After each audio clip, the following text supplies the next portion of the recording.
Otherwise, and I may ask you a couple things since you knew my father, just for personal. Okay, But yeah. other than that, you know. Okay.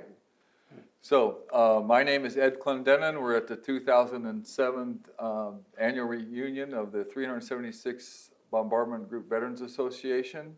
It is September 9th, and you are, Milt Reinke from Madison, Wisconsin. and when were you born? November 7, 22. 22. That's 1922. 1922.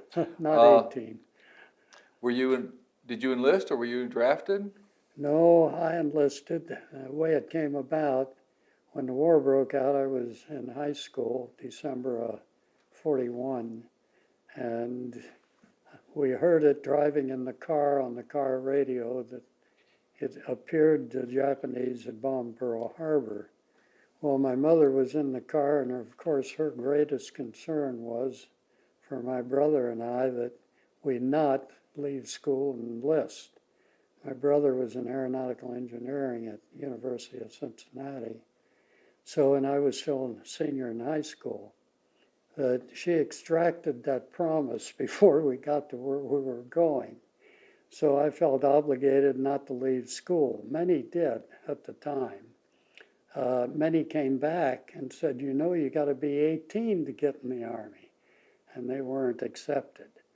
But anyway, I waited until I got out of high school, and on the following Monday morning, went up to Wright Field and enlisted in what was then the U.S. Army Air Corps, or Air Force, correction. And went through tech school at Patterson Field in engine maintenance, and then another course in welding. And another friend from high school, we'd gone through grade school and high school together. This other friend said to me that, Reinke, why don't we take the cadet exam? And I thought it was quite a joke. That imagine getting into aviation cadets and flying, unbelievable. So they gave the exam in the building right next to our barracks. So we went over and signed up. And we took the exam. 3 days later, we got the results. Both of us had passed. So we were off to cadets out in the West Coast Command, Santa Ana. Went out for first classification that they put you through for about a week of aptitude, psychological, and various other tests. Then the decision is made whether they're going to train you for pilot training, bombardier, or navigator. So fortunately, I was chosen for pilot training, and my friend similarly. So we were off to pre-flight at Santa Ana for pilot training, then to Yuma, Arizona, and primary flight training with the biplane Stearmans, AT-17s, and then to Bakersfield, California, to Gardner Field for basic training, PT-13As, and Yuma, Arizona for twin engine training in AT-9s and AT-17s. So that's kind of a resume, my training aspect. Now, you were saying last night that you had indicated you wanted to fly A-20s. Yeah, starting in basic training in Bakersfield, that you were asked frequently that, well, at the last two training stations, that what aircraft do you want to fly?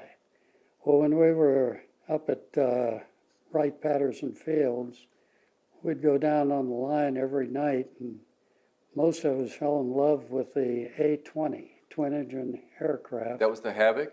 Yes, the Havoc. Okay. And that, without a doubt, was the plum of everybody's eye when it came to flying. So I'd always put down A-20s when they said, what do you want to fly when you're finished with school? Well, when we graduated in Yuma, that we tore open the envelope with our orders in it for the next station. And my next station was Mountain Home, Idaho for transitional light twin engine type aircraft training. So it seemed like you were getting your wish. I had my wish right there in black and white. Well, by the time I got up to Mountain Home, Idaho, about 10, 12 days later, that we found out that they had taken out the A-20s and they had replaced them with B-24s. So we were now in B-24 training, 4-engine bombers. And what rough time period was this? This was in October of 1943. Okay. So we spent a week in Mountain Home, Idaho in transitional training. And I had, I think, 3 flights in that week in B-24s, my introduction to them. And wow, I woke up one morning and we got orders to report immediately to Newport News, Virginia for embarkation to Europe, yeah. And so 26 of us were pulled out of Mountain Home, Idaho, and shipped out to Virginia and overseas. So we went over by boat, didn't fly over, and spent about a month in Casablanca. A month? Yeah, and then by train through northern Africa, through the Atlas Mountains, to Constantine, North Africa, and spent about 2-3 weeks there. We were there at Christmas, I remember, 43. Then they flew down from the 15th Air Force in 24s and 17s and hauled us up to Manduria, to the 47th Wing headquarters of the 15th Air Force. That while we were there, the next morning, we watched them take off for the rather fatal Vincenza raid. And we were then transferred to our permanent base, and I was assigned to the 376th at San Pancrazio in the 513th Squadron. The operations officer wasn't flying that day, so he took me around, introduced me to everybody. These are the planes we saw taking off in the morning. And while we were in the mess tent, I remember having a cup of coffee. One pilot came back and bailed out his crew over the field because he couldn't get the wheels down. Hydraulic system shot out. And he came in, the wheels up, and made a belly landing on the field. That was my introduction to the returning combat warriors. And of all the planes that went up that day to Vincenza, the 6 aircraft from the 512th Squadron were completely wiped out. There was not a crew in the 512th Squadron flight crew left, except one. And they were over on the Isle of Capri that was R&R Center. So that was the only crew, but they weren't there, and nobody else was left. All the flying personnel were gone from the 512th. Well, the next day, we got orders to transfer from the 513th to the 512th. Watson and I was assigned his co-pilot in the 513 that day, so we transferred over. So that's how we got to the 512th. So you arrived on the fateful day of the fateful mission, start off in the 513th, and by the end of the day you had been, or the next day you had been assigned to Watson's crew and transferred to the 512th. Correct. Okay. And I will say we had a choice of tents for billeting. All of them were empty. All of them were empty. Yeah. Now, Ray Stevens was in that same group, cadre of guys who came over, is that Yes, correct? That's Okay. correct. And Ray you- came over. And so I assume, was Ray also then assigned to the 512th?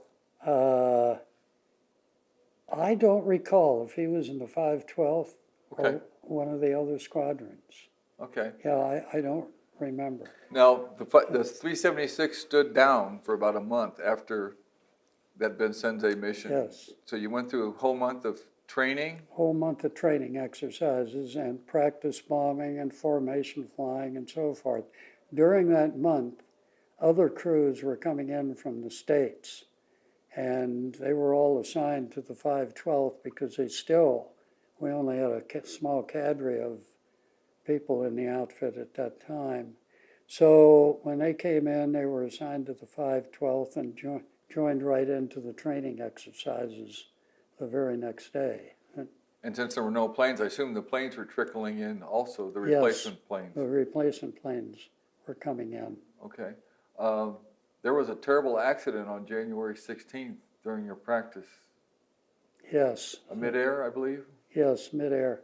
Did you witness that? Yes, when they were coming back from I think they were practicing formation flying and joining up. And joining up is after you take off, you got to get all the planes into the proper formation and proceed to the target area.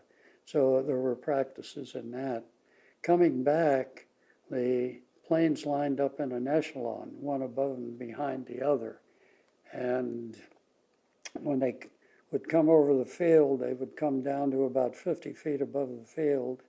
And at the end of the field, the lead band would peel off to the left and enter the traffic pattern.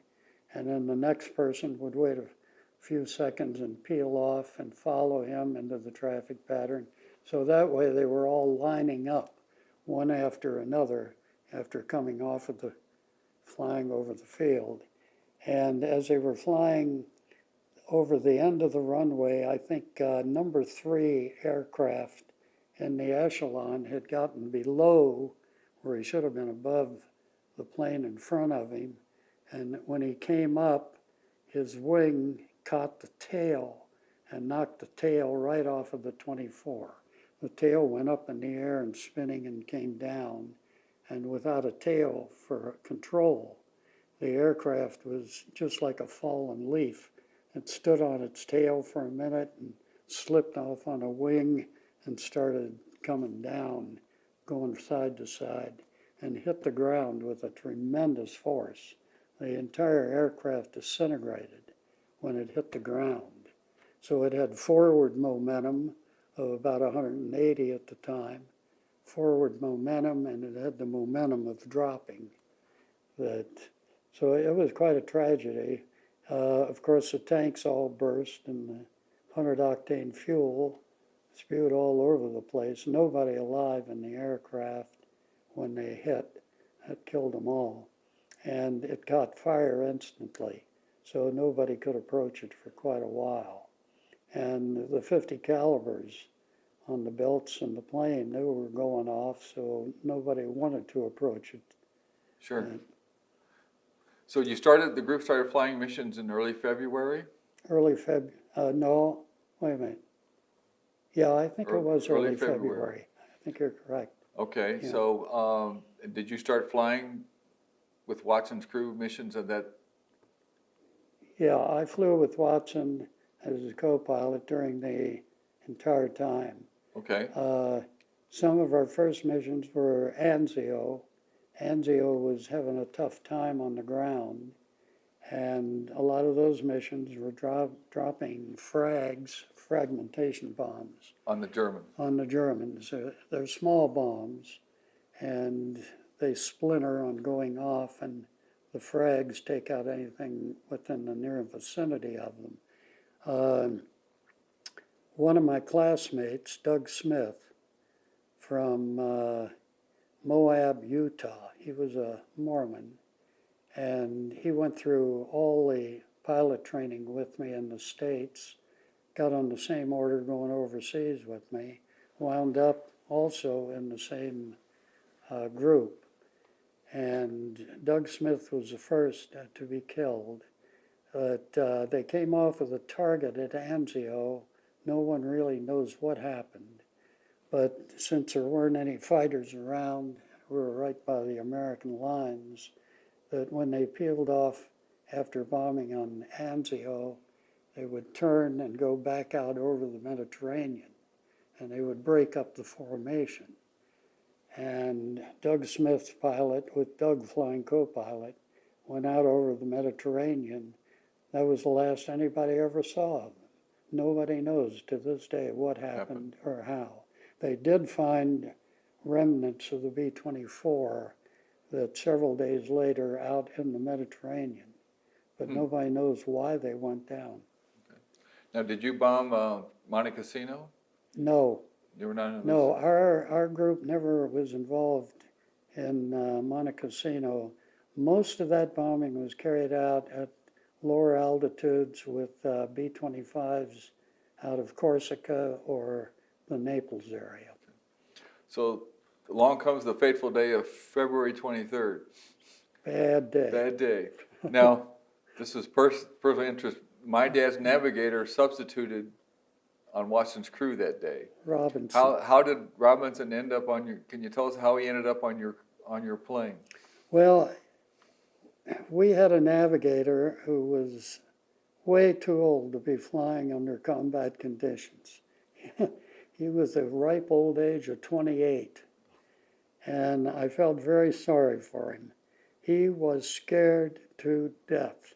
Most younger people didn't have that fear, but as you grow older, and you grow maybe a little smarter, I might add, that you develop that fear. And he did. And he was scared to death. And at night in the club, we'd always send somebody down with a Jeep to check on how many gallons of fuel they were loading in the plane. Well, if it was 1,800 gallons, it was kind of a short run. And he felt pretty good about that, and he'd go on the mission. But when it got up to 2,800 gallons, a longer mission, like up into Germany, he got sick every time. And for that reason, he had 2 other crews shot out from under him when he didn't fly with them, even though he was their navigator. And now he was assigned to our crew. And the poor fellow, that he was sick every time. So he gets sick. He got sick, so, and that was the night before. So Robinson got appointed, I guess that night, Jerry, the operations officer, appointed Robbie to fly with us that day. Similarly, that we had a different navigator who had never flown with us before, a fellow by the name of Kirkwood, and Kirkwood had, I think, 42 missions in, and he was assigned to fly with us to finish up his other 8 missions, and unfortunately, he went down with us. Okay, so you have a replacement navigator and a replacement bombardier? Right. Okay, And a new co-pilot. and a new co-pilot. But the other part of the crew was okay. They were all... Now, didn't you also tell me that your nose gunner, Oh, yes. you also lost your nose gunner? Well, our regular aircraft that we flew was an old B-24D that had been on the Ploesti raid. It was the old sand-colored instead of olive drab. And it was a great airplane. It was an easy plane to fly. And without the drag created by a nose turret, it was about 15 miles an hour faster than the newer B-24s that were coming in. The newer ones all had nose turrets. They were J's or H models. And they were all equipped with a nose turret, and that nose turret created a tremendous drag on the front of the aircraft. So we never had a nose gunner on our crew. We had no need for him. And now, the fateful day of Steyr, that morning we go to briefing, and we get our assigned aircraft at briefing that morning, and here it's a B-24J, which we had never flown before. Well, when we didn't know that until we got out to the aircraft. We knew the aircraft number, and that was all. So when we got out to the revetment area, here we find this new B-24 and with a nose turret. So Watson grabs a recon car driver that dropped us off, said, go over the gunnery pool, pick up a gunner, get him dressed and get him out here. We need another gunner for the nose turret. So off goes the recon driver. Well, by the time he started back, we were already taxiing out towards the takeoff point. And going down the taxiway, here comes a recon car. And they pull up and stop in a cloud of dust. And a fella climbs out of the recon car and looks up at us in the cockpit and waves at us and jumps in the bomb bay doors that were still open. And that's the only time I ever saw the man. And he is now your nose gunner. He's our nose gunner now. Okay. And so he got in the plane up on the flight deck. We took off. But where do I want to start this? Well, okay, so you get to the IP. Get to the IP. We got shot up pretty badly early on. And that's kind of a long, involved story. But at the time, Colonel Fellows was the deputy commander of the 376 Bomb Group.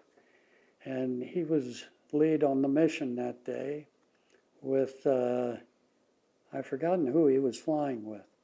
But at any rate, Colonel Fellows, before he gets to the target, you're supposed to maintain radio silence going into the target so the Germans can't get a fix on you. So we're tooling along and we're falling back farther and farther. We were leading 6 ships and we're falling back from the formation because Colonel Fellows is flying a D model with a much greater airspeed than our newer aircraft. So we're leading 6 ships and pulling them back with us because we can't stay up. So Watson calls Colonel Fellows. He wasn't the first one. He was either the second or third that called the colonel.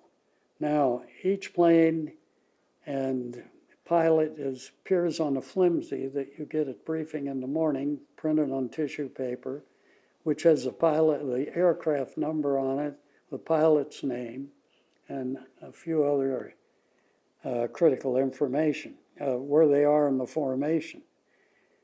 So I think 4 people called Fellows and told him to throttle back. You're losing the group. Well, Fellows had completely ignored it, kept right on going, had his normal throttle settings. We couldn't stay up, so we fell back. The other 6 ships also fell back from him. Well, lo and behold, when he gets up to the IP at Wels, Austria, the IP is the indication point where you make your turn to the target. Right.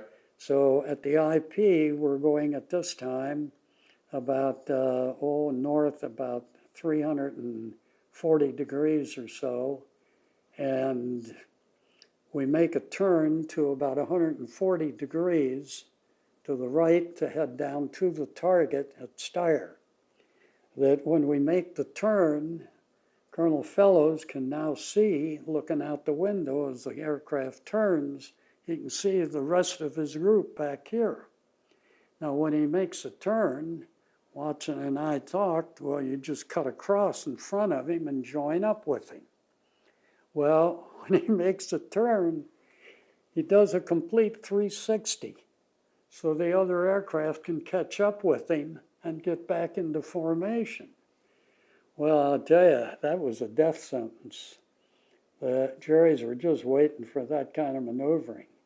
And there's a big fighter field at Wels, Austria, the biggest one in Austria, I'm told. And we had ME-109s, Focke-Wulf 190s, and ME-110s in the air at the same time. So the fighters were really like bees buzzing around from a hive. They came in on us. The first attack they made before we even got to the IP was a head-on attack. And the pilots, that's a scary situation. You're sitting there looking at a plane coming at you at your same altitude, and suddenly you see fire going across the wings. And you know that fire is coming from machine guns in both wings, about 6 of them altogether. and one plane after another coming in head on. When they get to you, they just dive right under you. And the gunners in the plane don't have a chance back here to get a shot except for maybe the tail gunner. But anyway, that's when they started before we even got to Wells. And then when we hit the Wells and IP and did the 360, the pilots just had a field day. Now, you were saying again last night that the plane that hit you came on off your, I guess it was the left wing? Yeah, Because the nose, and you thought the nose turret gunner was he was frozen. he was frozen. He wasn't even aiming at the. No, his guns were up at about a 40-degree angle to the right, and the planes are out here to our left. He never moved the turret, never. And that's when I blew my cool and screamed into the intercom, "Shoot, nose gunner, God damn it, shoot." And with that, it woke him up because he did come down with the guns.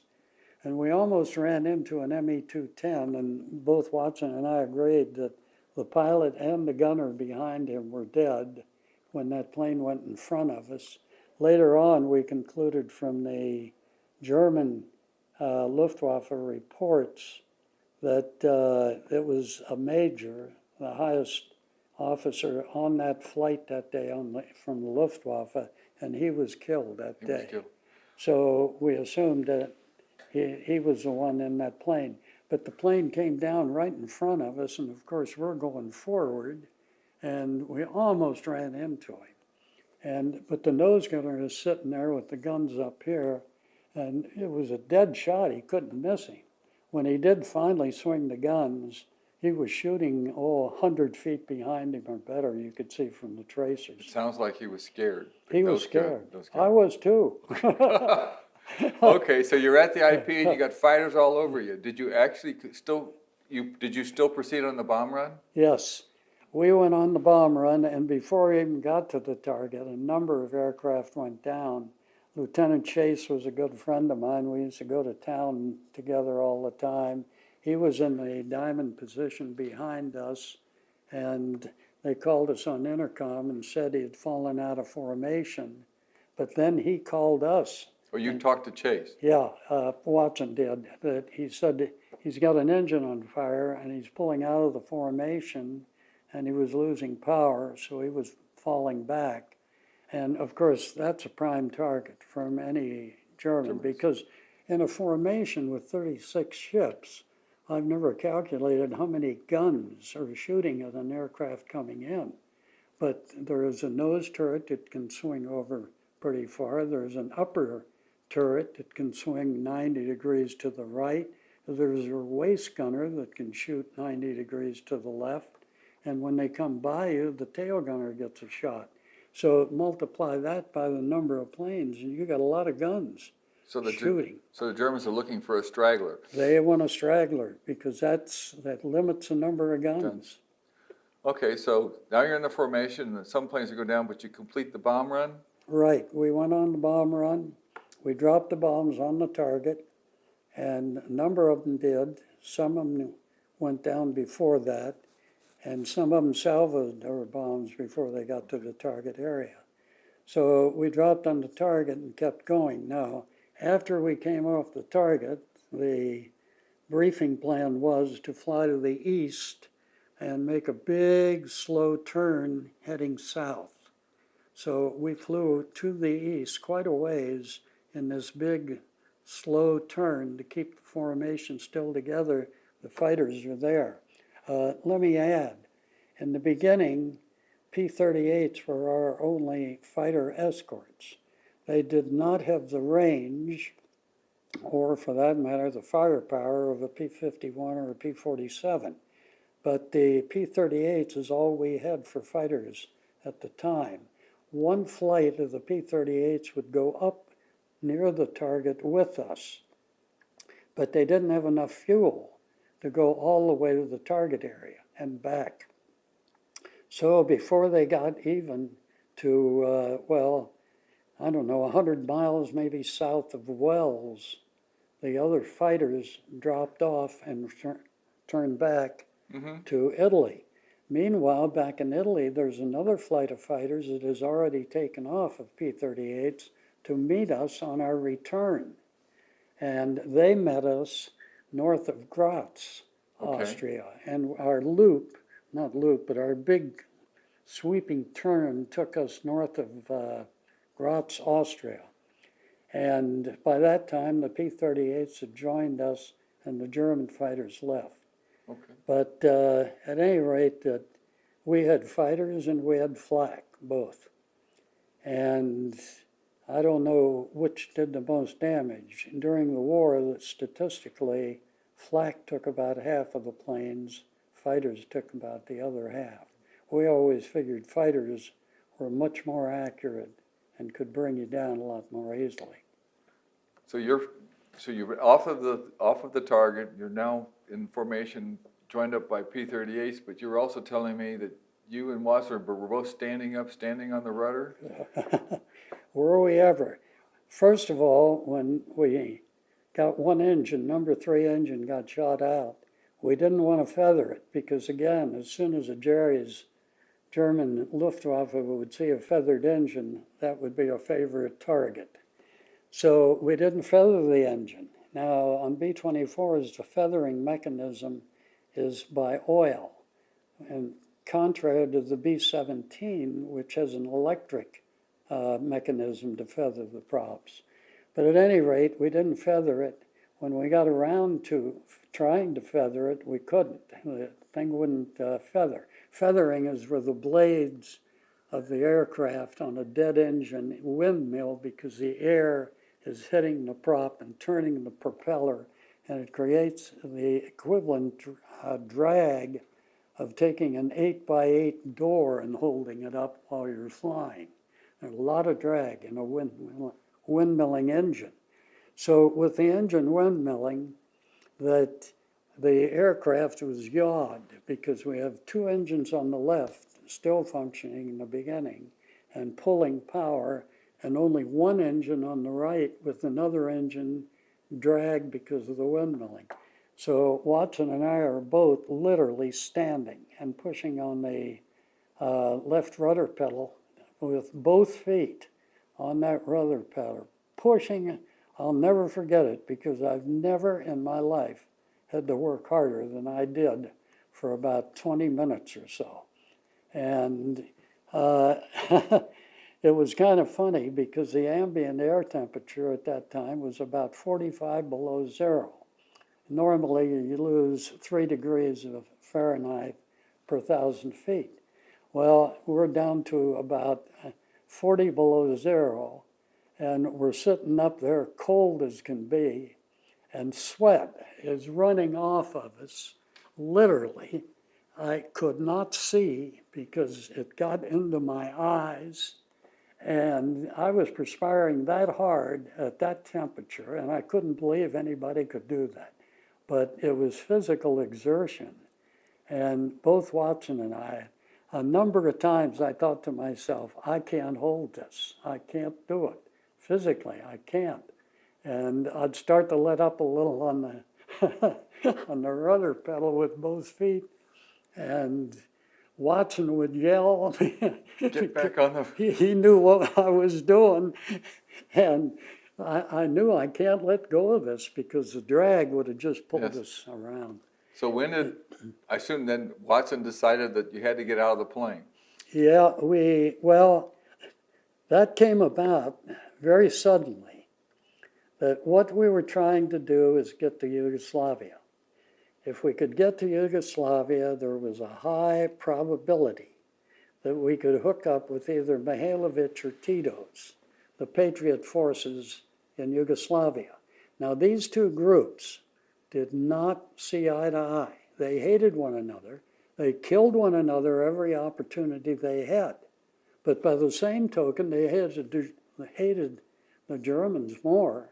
So if you went down in Yugoslavia, you had a good probability of the Patriots' forces there hooking up Mihailovich or Tito, and they would get you back to San Pancrazio. And at any rate, that's the objective. that we asked Robbie, the navigator, what heading you want us to take. I want to add that a cloud deck, a stratus layer of clouds had formed below us. Not very thick, but you couldn't see through it. So we weren't absolutely positive where we were. And our fear was that we had flown over and gotten to the Adriatic. If we had and had bailed out, there was no chance of survival in the middle of winter in the Adriatic. So we're heading south, and we asked Robbie, what heading you want us to take? He said, any direction south. Not very precise for a navigator. And we said, are we going to miss the Adriatic? He said, I hope so. Okay. Now, had you left, were you still with the formation, or had you left? No. The rest of the formation went on with the exception of Jerry Brown, the operations officer. And I don't know who was flying co-pilot with Jerry Brown that day, but his navigator was Bob Vincent, and he was a squadron navigator. And Bob was a very good friend of mine. He was the youngest navigator in the entire system ever to graduate from navigation school. And he died here just a few years ago, but a great friend. And Vincent got on the command set on the radio when we called Jerry Brown and said, we're going to bail out. And Jerry Brown came back with, good luck, fellas. And Bob Vincent got on the command set also and wished us luck. So with that, Vincent, by the way, lived with us in the tent with Watson and I and Vincent, the three of us. I'll tell you a story about that in the camera.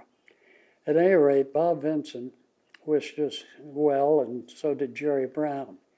The reason we were bailing out before we got to Yugoslavia, unfortunately, was the engineer came up and said, you got 20 gallons in one tank, you got 50 gallons in the other, and when they go, the thing is going to flip over, and I'm out of here right now. And he pulled off his oxygen mask, threw it in the corner, and headed to the bomb bay. He was going regardless. I reached around and grabbed him physically and grabbed his clothes and pulled him back and said, Connor, check it again. I don't believe that. And he went back, he said, I'm not kidding you, you got less than 20 now and 50 in the other, and it's going down and you can see it, and I'm getting out of here. Now we did not have gas gauges on the instrument panel, oddly enough. The gas gauges were long glass tubes. That's all they were. And there were about 4 tubes, and there were 12 tanks. Yeah. But 3 tanks would be hooked up together. Yes. And that level in the tank reflected the level in that glass tube as you looked at it from the flight deck. So Connor could see the glass tubes, but Watson and I couldn't. So he checked it again. He said, I'm not kidding you, I'm getting out of here, I'm going right now. Well, that's when we called the crew. We told them we're losing fuel, we're down to 20 and 50, and we're getting out of here right now, no hesitation. This is not a warning, this is the indication, bail out right now. And the word went out. Well, there was a little bit of mayhem in the plane at that time. Up in the nose, which is extremely crowded, particularly when you got parachutes on. Watson and I had seat packs, but the rest of the crew mostly had chest packs that you hook on. And up in front, the bombardier, Kirkwood, he heard the order to bail out, so he opened the doors of the nose turret and said, got the nose gunner out of there and said, did you hear the message to bail out? He said, yeah. He shook his head. He said, are you ready to go? And he said, yeah.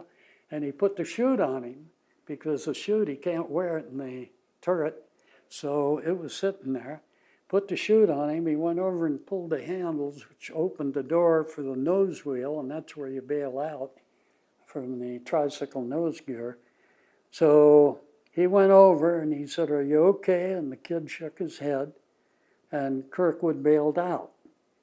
Well, the projecting ahead, that we heard conversation between the German jailer later on saying that there was one person left in the aircraft when it crashed.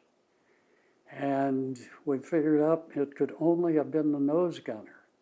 Everybody else we figured got out. So Kirkwood became more or less a basket case because of that. He blamed himself for not having had the nose gunner bail out before he did. He felt he had an obligation to do that, and he didn't fulfill that obligation. And Kirkwood would visit us in the POW camp. He was in another room in the same compound, but he'd come over and sit there and just cry like a baby and on the verge of cracking up because of it. We found out that about 2 months before the war ended, when they evacuated the sergeant's camp, Stalag Luft 4, they brought in some of the sergeants into our camp at Stalag Luft 1, and one of them was our engineer, Connor. And he was put in North Compound 3 in the camp. Well, you couldn't walk between these compounds. They were each separately gated and wired in compounds. So I got approval on Sunday to carry the organ up to the 3rd compound. That's the only way we could get up there, on Sunday carrying the organ. And I found Connors up there and asked him about the nose gunner. He said, oh, no. He said, that nose gunner's alive and well. He said he didn't go down with the plane. And then Connors told the story where he had bailed out. The nose gunner had gone out just about at the same time, and they both landed up in the Alps in a snowpack. And let me digress momentarily. The German newspapers at that time ran big stories about the number of aircrew members that were still up in the Alps frozen to death. And they calculated the number of 143 died in the Alps. And I believe it because when you went down the Alps, you didn't have much of a chance. We're kind of running out of time. I want to fast forward a little bit because you were telling me another really fascinating story last night. And let me set the background. You were in the POW camp. This was early 45. You said you were running out of food. There was a RAF doctor, was the only doctor in the camp. And the RAF doctor went to the German commandant to ask for food. And then the commandant took the doctor to Berlin. And tell us about that. It was pretty critical. Any rolling stock that the Germans had, be it a train or trucks, got strafed. Day or night, they were strafing. They couldn't move anything and they couldn't distribute the food. So not only the POWs and the POW camps, but in addition, the German people themselves in the bigger cities were denied that distribution of food that they had all during the war years until towards the end. So our food distribution was more or less cut off, and we were literally starving. That's when Doc Nichols did get approval from the commandant of the camp to, under guard, go to plead our case before the high command in Berlin to get food shipped in. But when he approved that, under 2 guards, they went to Berlin on the train. When they got there, a staff car was waiting at the train station, took him not to the high command headquarters, but to the airport, where waiting for him were 5 German generals. And I think their names are recorded, but I don't know them. That 5 German generals, and Doc Nichols was invited onto the plane, Ju-52, 3-engine, and he finally communicated enough, although he couldn't speak German, with the generals, where are we going? And I said, Geneva, which he understood. They landed in Geneva, Switzerland, and they were a whisk away from the airport down to a conference room at a hotel. When they got in there, here were 3 American generals waiting for the German generals. That at that time, the 5 German generals offered to surrender Germany, but not on an unconditional basis. They made it very clear they want to surrender Germany, but there were certain conditions to their surrender. Well, the American generals said, we can't make that decision, that has to be made by the president. So they flew a courier to Washington. He presented the entire case and the whole story to Truman. Truman had just taken over within a day or two of Roosevelt's death. They presented it to Truman. So you can picture in your mind now, this is towards the very end of the war. Truman listened to the courier and he said, I want to consult with Churchill. Truman was not up to speed on a lot of this. He consulted with Churchill. Churchill said, what do you recommend? He said, I recommend we deny their surrender unless they do it on a non-conditional basis. Churchill agreed. With that, the courier comes back to Geneva, presents Truman's decision to the group. Doc Nichols, who was witnessing all this but was not a participant in any of the discussion, at this point spoke up and said, within 2 months there will not be a live POW anywhere in Germany. They will all be dead from starvation. Well, when Doc Nichols mentioned that, the American generals apparently were not aware of this. So there was a lengthy discussion. The German generals said, what can we do? What can we do about it? You strafe everything that we put on the highway or on rails. So there's no way we can distribute the food. The parcels are there, Red Cross food parcels, but we can't get them to the POW camps. Well, it was agreed at that meeting that what would happen is the Americans would furnish the trucks. The Swiss and a few Swedish drivers would drive those trucks, and they would bring in food parcels by convoy that were stored in Switzerland. And that's exactly what happened. Doc Nichols came back from the meeting. The only thing he said was, food is on the way. He didn't mention anything about the circumstances. The conditional surrender. And he said, food is on the way. And it did come in a few days later. And it's rather interesting. Why did Truman is the one who indicated this is confidential and this is not to be released to the public? So how did you find out about it? That about 45 years later, the Freedom of Information Act passed. And when that passed, it allowed that Doc Nichols, for the first time, to tell what happened when he went to Berlin to plead for food. So the Germans and the Americans agreed to get you food so you wouldn't starve to death. Yes. And they brought food into the camp at that time. But you can imagine the reaction if the word got out before the war was even over that Truman had an opportunity to end the war by accepting the conditional surrenders. But that's why Truman didn't want it, and nor did Churchill want this publicized. Sure. But under Freedom of Information Act, it was made available.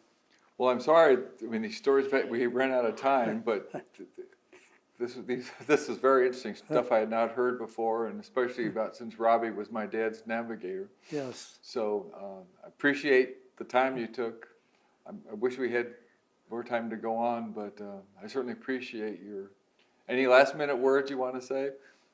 No, not, it was a worthwhile experience, but one that you don't want to live through again. I can imagine. So thank you for your time. Okay, you're welcome.